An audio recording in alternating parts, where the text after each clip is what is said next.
Malang. Si pemilik rental, ya infonya adalah ketua ormas di daerah itu, berhasil memprovokasi warga dan memprovokasi Pak RT dan Pak RW. Kemudian endingnya adalah si Pak Mim alias si pemilik tanah wakaf tadi yang diusir oleh Pak RT, RW, dan warga setempat. Ketegangan di lingkungan perumahan Joyo Grand, Kelurahan Merjosari, Kota Malang terus menjadi sorotan. Setelah Imam Muslimin, mantan dosen UIN Malang yang akrab disapa Yaimi, menerima surat pengusiran dari warga setempat pada 22 September 2025. Situasi memanas membuat dirinya bersama keluarga memilih meninggalkan rumah pribadi dan tinggal berpindah-pindah. Mulai dari guest house, mobil, hingga akhirnya menyewa kos-kosan. Langkah ini ditempuh untuk meredam konflik yang kian meluas dan menghindari gesekan langsung dengan warga sekitar. Yaimi mengaku kini hanya sesekali kembali ke rumahnya, sekedar memberi makan kucing dan memeriksa keadaan properti agar tidak menambah ketegangan. Ia bahkan sudah berpamitan kepada ketua RT dan beberapa warga sekaligus meminta izin tetap tinggal sementara hingga rumahnya terjual. Meski di tengah tekanan sosial yang berat, ia menegaskan akan terus berusaha menjaga komunikasi baik demi menemukan jalan keluar dari persoalan yang menimpa keluarganya. Nah, gimana nih menurut netizen yang terhormat? Silahkan berkomentar ya. Warganet serbu akun TikTok Wali Kota Malang desak tangani kasus Yaimin versus Zahara. Iya ya, kenapa Wali Kota Malang diem aja gitu tanpa buka suara? Kasian loh, Kiai Mim ini udah diusir dari rumahnya, udah dipersekusi sama si Zahara dan lingkungannya itu. Parahnya lagi RT RW-nya di komplek itu mendukung si Zahara, dan setelah diteliti ternyata suaminya si Zahara ketua Madas, Madura asli. RT RW-nya juga masih satu suku dengan suaminya si Zahara, yaitu suku Madura. Kalau si Zahara sih dari logatnya dia kayaknya orang Medan sih. Kasihan ya Kiai Mim sampai dia mengundurkan diri dari dosen karena mahasiswanya nggak ada yang mau masuk karena sudah terframing oleh si Zahara dari konten rekamannya itu. Nah, sudah sejauh ini kasusnya nggak sudah skala nasional, ini Wali Kota Malang kok belum bersuara. Kira-kira ada apa ya guys dengan Wali Kota Malang ini? Apakah dia sibuk sampai dia nggak tahu beritanya tentang Yaimin dengan Zahara atau gimana? Menurut kalian kenapa guys? Coba tulis di kolom komentar ya.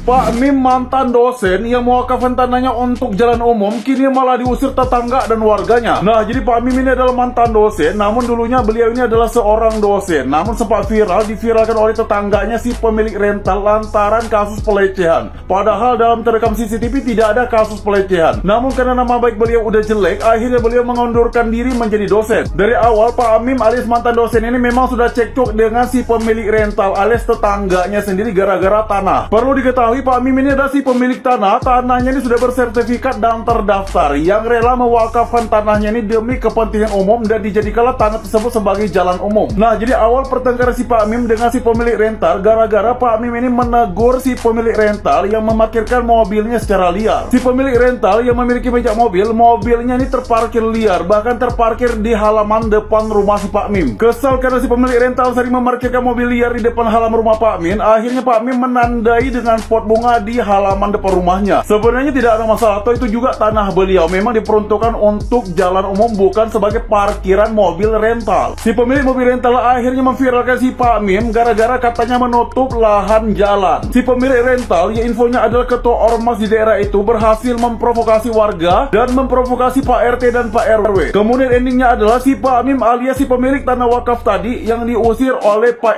RT, RW, dan warga setempat. Bupati dan wali kota harap selesaikan kasus ini. Jangan sampai Pak Mim yang telah mewakafkan tanahnya ini menjadi korban fitnah. Sudah menjadi korban fitnah kasus pelecehan dan berhenti menjadi dosen, kini malah menjadi korban fitnah dan terusir dari rumahnya sendiri.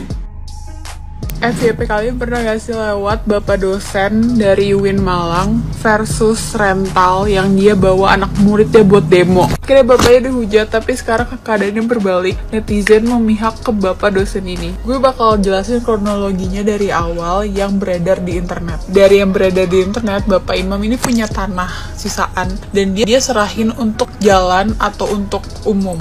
Dan kemudian pindahlah si ibu rental mobil Sahara ini, pindah di sebelahnya ngontrak. Nah, si ibu ini pakai tanah Pak Imam buat kepentingan diri sendiri, kayak parkir mobil dan segala macam, dan sampai ngalangin rumah Pak Imam.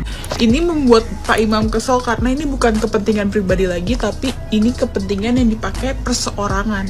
Makanya Pak Imam langsung lapor ke RT, tapi RT-nya sendiri tidak mengubris hal ini. Karena tidak diubris, akhirnya Pak Imam berjuang sendiri dan akhirnya cekcok lah nih berdua. Dan kemudian beredarlah video-video Pak Imam guling-guling di tanah, bawa muridnya untuk demo dan segala macam. Akhirnya Pak Imam dihujat dan ini viral banget. Dosen UIN Malang. Karena viral banget, UIN Malang tuh merespon hal ini dengan memberhentikan Pak Imam sementara dulu. Karena namanya udah tercoreng banget, akhirnya Pak Imam menyerahkan surat pengunduran diri ke UIN. Gak sampai di situ aja, Pak Imam pun dapat ancaman-ancaman dari warga ternyata. Gue nggak tahu ini beneran warga atau emang suruhan. Ada video beredar dia adu bacot, terus ada yang dipempar Pak Imamnya pakai apapun, dikatain juga sama si ibu rental ini. Banyak banget videonya kalau kalian cari di internet. Karena ancaman pengusiran ini akhirnya dia pergi guys. Dia diusir dari rumahnya sendiri, tanahnya sendiri. Karena dia juga takut dengan ancaman-ancaman itu. Dan kabar terakhirnya gue dengar Pak Densu udah dengar berita ini dan dia lagi menghubungi Pak Imam dan istrinya. Jadi kalian pasti dengerin aja podcastnya. Jadi follow up terus guys. Hai, seperti yang kemarin aku sampaikan, bahwa setiap orang itu nggak ada yang netral. Mereka itu pasti memihak. Nah, dalam konteks perseteruan antara Yai Mim dan Sahara, terus saya itu berpihak kemana? Kali ini saya bertegas, saya berpihak kepada Yai Mim. Ya, alasannya apa nanti saya jelaskan. Tapi sebelum itu saya ingin menyampaikan rasa prihatin saya secara pribadi ini, ya, ketika saya melihat komentar-komentar sinis dan rasis di setiap postingan, baik postingan dari Yai Mim maupun postingan dari Sahara. Ya, saya mencoba untuk masuk ke, bukan mau masuk ke perkaranya karena itu sudah urusannya kepolisian, tapi saya masuk ke substansi ya, substansi dari kedua belah pihak. Selama ini kita ini kan sudah terbawa framing ya, hampir 4 hari netizen itu terframing, terpengaruh oleh bukan atensi, tapi postingan-postingan yang dilakukan oleh Sahara. Kita sampai pernah menghujat, menyayangkan kelakuan dari Yai Mim yang katanya pura-pura jatuh, pura-pura kesurupan. Ternyata itu kan sebenarnya, kalau kita boleh menyampaikan, itu kan sebenarnya sensasi yang diciptakan sudah editan dari Sahara, ya, sehingga kita terbawa ke sana dan juga ikut menghujat sebenarnya itu.